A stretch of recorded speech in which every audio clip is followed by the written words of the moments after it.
Israel ഇത്രയും കാലം ആക്രമിച്ചിരുന്നത് ഹമാസിനെ ആയിരുന്നു. അപ്പോൾ മുസ്ലിം തീവ്രവാദ കേന്ദ്രങ്ങളടക്കമായിരുന്നു ആക്രമണം നടത്തിയത്. പക്ഷേ ഇപ്പോൾ ഞെട്ടിക്കുന്ന വിവരങ്ങളനുസരിച്ച് അവിടെ ഒരു ചർച്ചിന് നേരെ ആക്രമണം ഉണ്ടായിരിക്കുന്നു. അപ്പോൾ ഇവരുടെ ലക്ഷ്യം മറ്റൊന്നാണ്. ഇസ്രായേൽ ഫലസ്തീൻ ഇഷ്യൂവിൻ്റെ അടിസ്ഥാനം എന്താണ് എന്ന കാര്യത്തിൽ ലോകമാധ്യമങ്ങൾ ഉണ്ടാക്കുന്ന ഒരു വലിയ കൺഫ്യൂഷൻ ഉണ്ടായിരുന്നു.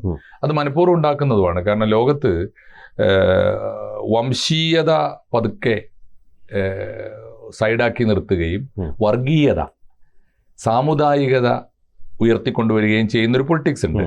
അതിന് അന്താരാഷ്ട്ര മാനമുണ്ട്. ഈ ഇസ്ലാമോഫോബിയയുടെ ഒരു കാലത്ത് ഇപ്പോൾ ഇസ്ലാമിക തീവ്രവാദം ലോകത്തിൻ്റെ തന്നെ ഒരു വലിയ ഭീഷണിയായി തീരുകയും ലോകരാജ്യങ്ങൾ അമേരിക്കയുടെ നേതൃത്വത്തിൽ ഇസ്ലാമിക ഭീകരവാദത്തിനെതിരായി വലിയ യുദ്ധം പ്രഖ്യാപിക്കുകയും അതിന് അടിസ്ഥാന കാരണങ്ങളുണ്ടായി. കാരണം അമേരിക്കയെ ആക്രമിക്കാൻ, പെൻറ്റഗണെ ഉൾപ്പെടെ ആക്രമിക്കാൻ ബിൻ ലാദനൊക്കെ വന്നതിനെ തുടർന്നുണ്ടായ കഴിഞ്ഞ ദശകങ്ങളിലുണ്ടായ ഒരു മൂവ്മെൻ്റാണത്.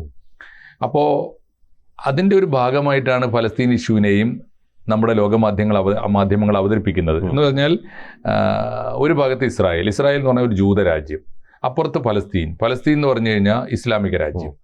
അപ്പോൾ ജൂതായിസവും ഇസ്ലാമും തമ്മിലുള്ള ഒരു പോരായിട്ടാണ് അതിനെ അവതരിപ്പിച്ചിരുന്നത്. ഇന്നത്തെ ഒരു ഡെവലപ്മെൻറ്റ് വളരെ നിർണായകമാണ്. അത് ഒരു വലിയ ഐ ഓപ്പണറാണ്.